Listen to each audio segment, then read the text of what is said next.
अस्सलामुअलैकुम दोस्तों, मेरा नाम आतिका मलिक है और एक बार फिर से आप सबका खुशामदीद है आपके अपने यूट्यूब चैनल आओ सीखे विद आतिका पे। तो दोस्तों, आज की इस वीडियो में हम बात करने वाले हैं यूपी बोर्ड उर्दू की, और ये क्लास 12 जिसको इंटर या 12वीं जमात कहते हैं, तो उसका ये प्रीवियस ईयर क्वेश्चन है 2018 का। तो आज की इस वीडियो में हम सिर्फ और सिर्फ इतना ही जानेंगे कि 2018 में कौन कौन से सवालात पूछे गए थे और इनके जो आंसर्स होंगे यानी इनके जो जवाबात हैं वो आने वाली वीडियो में इंशाल्लाह आपको बहुत जल्द ये सारी चीज़ें भी बताई जाएंगी। और जो आपका सिलेबस है उसके अकॉर्डिंग जितने भी टॉपिक उसमें बताया गया है उन सारे टॉपिक को आपको इसी चैनल पर देखने को मिलेगा। तो अभी के लिए हम सिर्फ और सिर्फ इतना ही जानेंगे कि 2018 में कौन कौन से सवालात पूछे गए थे। तो चलिए शुरू करते हैं। तो ये रहा 2018 उर्दू का क्वेश्चन पेपर, और ये जो क्वेश्चन पेपर है वो 2024 से लेकर अब तक जितने भी पैटर्न थे, यानी अब तक नहीं बल्कि 2024 तो चल ही रहा है, 2024 से लेकर 2019 तक, क्योंकि हम 2024 से लेकर 2019 तक के जो क्वेश्चन पेपर थे उन सबको बताया है, सिवाय 2023 के। वो क्वेश्चन पेपर मेरे पास नहीं था, इस वजह से इसको नहीं बताया है। अगर किसी के पास हो तो वो सेंड कर सकता है, क्योंकि मैं जब सॉल्व कराऊंगी तो सारी चीज़ें आपको सॉल्व हो जाएं।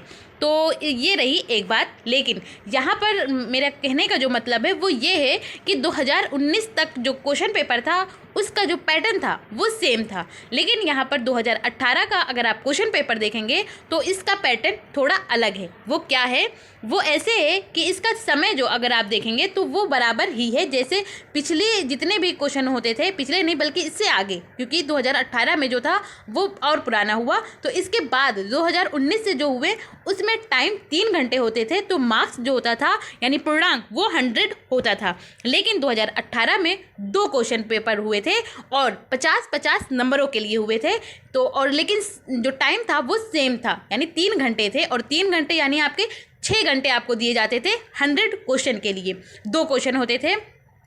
तो यहाँ पर निर्देश है, निर्देश में वही चीज़ें बताई गई हैं जो हम पहले पढ़ चुके हैं, कई बार देख चुके हैं कि ये जो 15 मिनट होता है ये एक्स्ट्रा होता है। और क्यों होता है? क्योंकि जो प्रश्न पत्र आपको दिया जाता है उसको पढ़ने के लिए ये 15 मिनट आपको मिलता है कि आप पहले क्वेश्चन को अच्छे से पढ़ लीजिए, उसके बाद ही इसको सॉल्व कीजिए। तो चलिए देखते हैं क्वेश्चन में क्या बदलाव है, कौन कौन से क्वेश्चन हैं जो पूछे गए हैं। तो यहाँ पर सबसे पहले क्वेश्चन पर आते हैं। क्वेश्चन नंबर 1, इसमें पूछा गया है कि अपनी पढ़ी हुई किताब में से सिर्फ 2 की तशरीह सियाक व सबाक के हवाले के साथ कीजिए। तो यहाँ पर आप कंफ्यूज बिल्कुल मत होइए कि यहाँ आपको तशरीह बताना है, सियाक व सबाक बताना है और हवाला भी बताना है। तो ये हवाला नहीं है, क्योंकि जो नज़्म वाला हिस्सा होता है जिसमें शेर व शायरी होती है उसमें आपको हवाला बताना होता है, क्योंकि हवाला और जो सियाक व सबाक है वो उसमें जो चीज़ें बताई जाती है वो लमसम एक ही होता है। क्योंकि जो सियाक व सबाक पूछते हैं वो नस्र में पूछते हैं, और नस्र में इसलिए पूछते हैं कि इसको लिखने वाले यानी इसके मुसन्निफ कौन है और ये कहाँ से लिया गया है, इसका जो टॉपिक है उसका क्या नाम है। तो ये चीज़ें भी हवाला में भी होती हैं। इसीलिए यहाँ पर जो आपसे पूछा गया है कि तशरीह सियाक व सबाक के हवाले के साथ कीजिए, तो हवाले मतलब उसके साथ सियाक व सबाक भी बताना है आपको और हवाला नहीं बताना है। तो यहाँ पर ये एक कन्फ्यूज़न आपकी दूर हुई होगी। और इसके बाद ये जो नंबर है ये 15 नंबरों के लिए होगा, लेकिन यहाँ पर 2 करने हैं। अभी तक हम लोगों ने देखा है क्वेश्चन, उसमें 1 होता था और 2 पूछे जाते थे एक अदब पारे से। यहाँ पर अपनी पढ़ी हुई किताब भी मेंशन की गई है कि जो किताब आपने पढ़ी हो, क्योंकि 2 बुक होती है, एक होता है अदब पारे और एक होता है अदबी सिपारे। तो जो बुक पढ़ी है उसी में से आपको करने हैं। तो यहाँ पर आपको 2 करने हैं, लेकिन पूछे 3 गए हैं। तो चलिए देखते हैं। यहाँ पर ये पहला पैराग्राफ हुआ और ये 3 अदब पारे के होंगे और 3 अदबी सिपारे के होंगे, लेकिन आपको करने सिर्फ और सिर्फ 2 ही हैं, चाहे जो भी करें एक ही बुक से करें। ये दूसरा है। और इसके बाद फिर अगला ये रहा तीसरा। तो ये 3 पैराग्राफ हैं जिनमें से आपको सिर्फ और सिर्फ 1 करना है, नहीं 1 नहीं 2 करना है, क्योंकि अभी तक हम लोगों ने कितने करते थे, हम लोग करते थे वो 1 करते थे, लेकिन अब यहाँ पर 2018 में 2 करने को पूछा गया है तो 2 ही करेंगे, इससे पहले 1 करते थे। तो ये पैराग्राफ आप अभी सिर्फ और सिर्फ देख लीजिए, क्योंकि जब इसको मैं सॉल्व कराऊंगी तब मैं बताऊंगी कि इसके आंसर्स को आपको कैसे लिखना है। अभी सिर्फ और सिर्फ मेरा मकसद यही है कि आपको क्वेश्चन पेपर बताया जाए कि कौन कौन से सवालात हैं जो पूछे गए हैं। ये बड़ा हो गया, इतने बड़ा से काम चलेगा, क्योंकि ज़्यादा बड़ा हो जाएगा तो वो नहीं सही रहेगा। इसके बाद हम अगले क्वेश्चन पर आते हैं। क्वेश्चन नंबर 2 इसमें पूछा गया है कि मुंदरजा झेल इबारत का खुलासा अपने अल्फाज में तहरीर करें, जिसके लिए आपको 10 नंबर दिए जाएंगे। और जो ये इबारत होती है ये गैर दरसी होती है, यानी ये आपके बुक का हिस्सा नहीं होती है। चाहे वो आपकी अदब पारे बुक हो या अदबी सिपारे बुक हो, किसी भी बुक का हिस्सा ना हो उसको हम गैर दरसी कहते हैं। यानी किसी भी बुक का नहीं, बल्कि जो आप पढ़ रहे हैं बुक उसका हिस्सा ना हो, क्योंकि ये जो इबारत लिया गया है ये कहीं ना कहीं तो लिखा ही होगा, तभी ये पूछा गया है। लेकिन आपको इस इबारत का खुलासा अपने अल्फाज में करना है, जो आपके बुक के, जो आपके सिलेबस में चलता है जो बुक, उसका हिस्सा नहीं है, बल्कि ये अलग से पूछा जाता है। तो ये रही एक बात, आप देख सकते हैं ये चीज़ें। इसके बाद अगले क्वेश्चन पर आते हैं। क्वेश्चन नंबर 3 फिर से बड़ा हो गया, इसको छोटा करते हैं। हाँ, फिर आते हैं तीसरे क्वेश्चन पर। इसमें पूछा गया है कि दर्जा झेल अदीबों में से किसी एक के हालात ज़िंदगी, उनके अदबी कारनामों नेज़ तर्ज तहरीर की खसूसियात पर रोशनी डालिए, जिसके लिए आपको 10 नंबर दिए जाएंगे। तो ये नाम आप देख सकते हैं, जैसे ये पहला नाम हुआ अल्ताफ़ हुसैन हाली। ये इम्पॉर्टेंट है आपके 2025 जो 24 चल रहा है, अगर 25 में आप तैयारी कर रहे हैं तो उसके लिए ये नाम एक इम्पॉर्टेंट है, अल्ताफ़ हुसैन हाली। आप इसको भी याद करिए। 2 शायरों का और 2 अदीबों का 4 नाम अगर आप याद कर लेंगे तो एक ना एक आपके जो पेपर में होगा वो आएगा ही। तो इस तरह आप इसको इम्पॉर्टेंट समझिए, अल्ताफ़ हुसैन हाली को। इसके बाद इसमें पूछा गया है आल अहमद सुरूर, और ये सरवर नहीं है, बहुत से बच्चे इसको सरवर पढ़ते हैं, तो ये सरवर नहीं बल्कि ये आल अहमद सुरूर है। इसके बाद अगले पे आते हैं। अगला नाम है रज्जब अली बैग सुरूर, और फिर अगला नाम है मौलाना अबुल कलाम आज़ाद। इसके बाद नाम है मोहम्मद हुसैन आज़ाद। इनमें से सिर्फ और सिर्फ आपको एक ही करना है। इसके बाद अगले क्वेश्चन पर आते हैं। क्वेश्चन नंबर 4 इसमें पूछा गया है कि दर्जा झेल असनाफ में से किसी एक पर मुख्तसर और जामे नोट लिखें, जिसके लिए आपको 5 नंबर दिए जाएंगे। तो ये आप देख सकते हैं कौन कौन से असनाफ अदब आपसे पूछे गए हैं। जैसे इसमें पूछा गया है मुख्तसर अफसाना, नाविल, तनकीद व तहकीक। इसके बाद और देखते हैं, लेकिन आपको एक करना है। ये फिर से बड़ा हो गया। हाँ, तो ये मजमून निगारी और खुतूत। इसके बाद अगले क्वेश्चन पर आते हैं, छोटा करते हैं इसको। हाँ ठीक है। अब इसके बाद अगला क्वेश्चन है क्वेश्चन नंबर 5। इसमें पूछा गया है कि दर्जा झेल उन्वानात में से किसी एक पर मजमून लिखें। मजमून कहते हैं इंग्लिश में जिसको एस्से, और हिंदी में निबंध बोलते हैं। तो इनमें से उन्वान का जमा होता है, उन्वान कहते हैं टॉपिक का, टॉपिक जो होता है उसको उन्वान बोलते हैं। तो उन्वानात ये उन्वान की जमा है। तो उन्वानात में से आपको सिर्फ और सिर्फ एक पर मजमून लिखना है, जिसके लिए आपको 10 नंबर दिए जाएंगे। तो यहाँ पर आप उन्वान का नाम देख सकते हैं। पहला नाम है साइंस और टेक्नोलॉजी की अहमियत, दूसरा है कुतुब बीनी का शौक़, तीसरा है मेरा पसंदीदा मुसन्निफ। इसके बाद अगला है हुब्बुल वतनी, और फिर इसके बाद है सफाई की अहमियत, और लास्ट है अस्र हाजिर की समाजी मसाइल।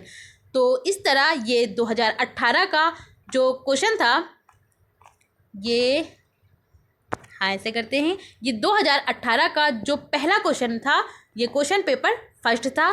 तो उसमें कौन कौन से सवालात पूछे गए थे।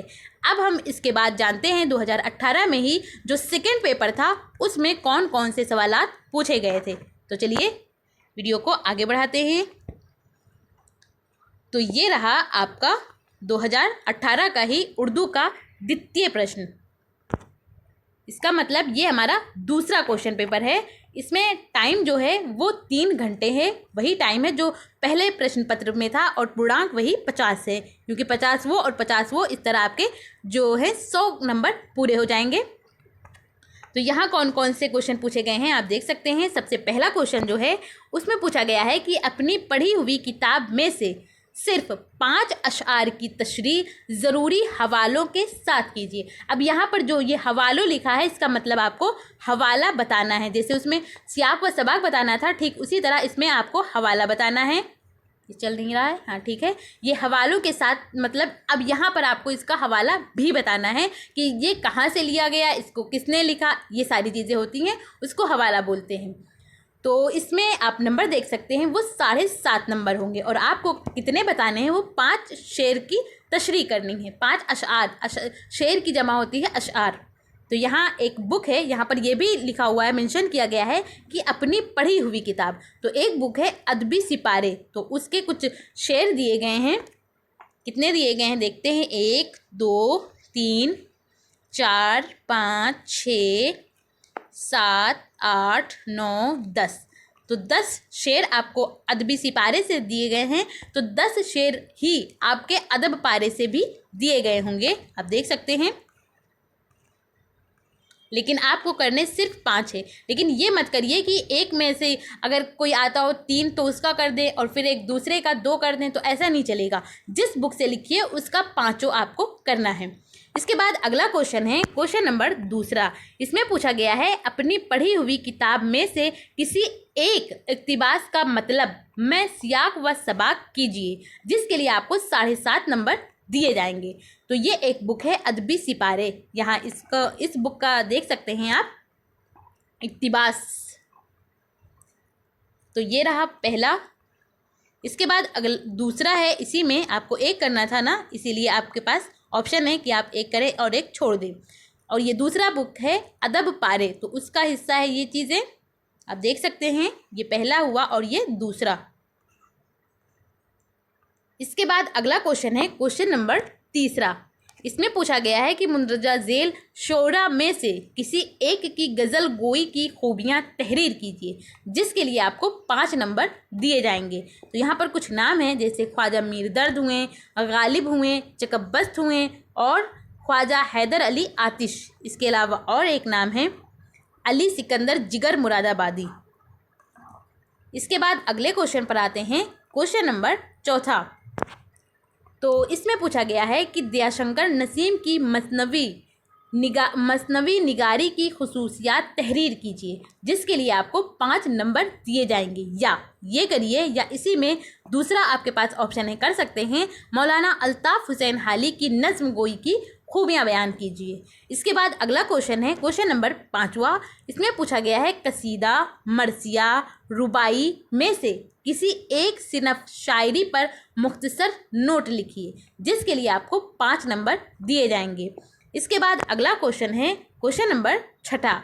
इसमें पूछा गया है कि इल्म बयान की तारीफ कीजिए और मिसालें भी तहरीर कीजिए, जिसके लिए आपको 5 नंबर दिए जाएंगे। या आपके पास एक और ऑप्शन है कि इसको करिए, या दूसरा है सनात हुस्न तालिल, सनात लफ व नश्र मुरत्तब, सनात तजाद, सनात इबहाम। तो इनमें से आपको तनासिब में से 2 की तारीफ़ कीजिए और मिसालें भी तहरीर कीजिए। यहाँ सनात लफ व नश्र मुरत्तब है, कहीं कहीं सिर्फ सनात लफ व नश्र पूछा जाता है। तो जो पूछा गया है हमसे, हम उसी के बारे में बताएंगे। तो इतने सारे नामों में से आपको 2 की तारीफ़ करनी है और उसकी मिसालें भी बतानी हैं, यानी आपको इसके डिफिनेशन देने हैं और इसके एग्ज़ाम्पल भी देने हैं। इसके बाद अगले क्वेश्चन पर आते हैं, क्वेश्चन नंबर 7। इसमें पूछा गया है कि मुंदरजा झेल मुहावरों और कहावतों में से सिर्फ 5 को इस तरह अपने जुमलों में इस्तेमाल कीजिए कि उनका मफ़हूम पूरी तरह वाज़ेह हो जाए, जिसके लिए आपको 5 नंबर दिए जाएंगे। यानी एक के लिए आपको 1 नंबर मिलेगा। जैसे ये पहला है, ईद का चांद होना। अगर मैं आपसे पूछूं कि ईद का चांद होना ये मुहावरा है या कहावत है, तो आप क्या बताएंगे? तो आप झट से देखेंगे कि इसके लास्ट में क्या है, और इस जुमला के लास्ट में आपको नून अलिफ जबरना नज़र आएगा। तो आप कहेंगे कि ये जो है ये मुहावरा है, क्योंकि मुहावरा की पहचान हम ऐसे करते हैं कि जिस जुमला के लास्ट में नून अलिफ जबर ना हो, इसका मतलब वो हमारा मुहावरा है। और जिस जुमले के लास्ट में नून अलिफ जबर ना नहीं है, तो इसका मतलब वो कहावत है, या उसका एक और नाम है ज़रबुल मिस्ल। क्या नाम है? ज़रबुल मिस्ल आप नाम याद रख सकते हैं, क्योंकि ये आपके ऑब्जेक्टिव क्वेश्चन जो होते हैं यानी मारूजी सवालात उसमें पूछा जा सकता है। तो ये ज़रबुल मिस्ल कहलाता है। तो इसमें देखते हैं कोई ऐसा है जो ज़रबुल मिस्ल हो। हाँ, तो यहाँ पर आपको एक दिख रहा होगा जुमला, क्या है कि बद अच्छा बदनाम बुरा। तो यहाँ पर लास्ट में नू वाली जो वरना नहीं आया है, तो हम कहेंगे कि ये हमारा क्या हो गया, ये हमारा कहावत हो गया, जिसको ज़रबुल मिस्ल भी बोलते हैं। तो ये कहावत है। और ये सारे जो हैं ये नीचे तो सारे के सारे ही कहावत हैं, क्योंकि यहाँ पर सब में लास्ट में नू वाली जो वरना नहीं आया है। इससे पहले जितने भी थे वो मुहावरा थे, क्योंकि उन सब में लास्ट में नू वाली जो वरना आया था। तो ये एक डिफरेंस होता है मुहावरा और कहावत में। इसके बाद अगले क्वेश्चन पर आते हैं। क्वेश्चन नंबर 8वां। इसमें पूछा गया है कि उन्वानात झेल में से किसी एक पर मजमून लिखें जो कम से कम 2 सफ़हात पर मुश्तमिल हो, जिसके लिए आपको 10 नंबर दिए जाएंगे। तो यहाँ पर कुछ नाम दिए गए हैं, जैसे फोर्ट विलियम कॉलेज की अदबी खिदमत, और दूसरा है मेरा पसंदीदा अफसाना निगार। इसके बाद है मुशायरे की अहमियत, और फिर अगला है उर्दू तनकीद और प्रोफेसर एहतिशाम हुसैन।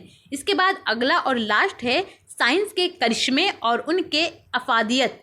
तो ये भी अब हमारा क्वेश्चन जो है ये कंप्लीट हो गया। तो इस तरह आज हम लोगों ने 2018 में जो क्वेश्चन पूछे गए थे, जिसमें 2 क्वेश्चन पेपर आपको देखने को मिले थे, एक फर्स्ट और एक सेकेंड। तो आज हम लोगों ने इसमें फर्स्ट और सेकेंड में कौन कौन से क्वेश्चन पूछे गए थे इसके बारे में जाना।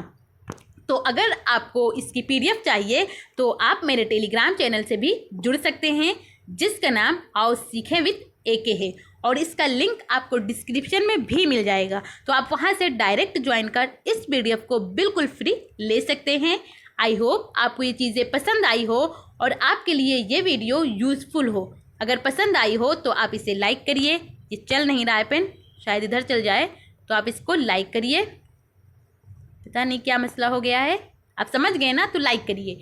और अगर जो भी दोस्त आपके इंटर में हैं और उन्होंने ऑप्शनल सब्जेक्ट अगर उर्दू लिया हुआ है तो उन तक इसको शेयर भी कीजिए। और अगर चैनल पर पहली बार आए हैं तो चैनल को सब्सक्राइब कर बेल आइकन को ज़रूर प्रेस कर लें। और आपको ये वीडियो कैसी लगी अपना फीडबैक हमें कमेंट के ज़रिए ज़रूर बताइए। Thank you. हमेशा खुश रहिए।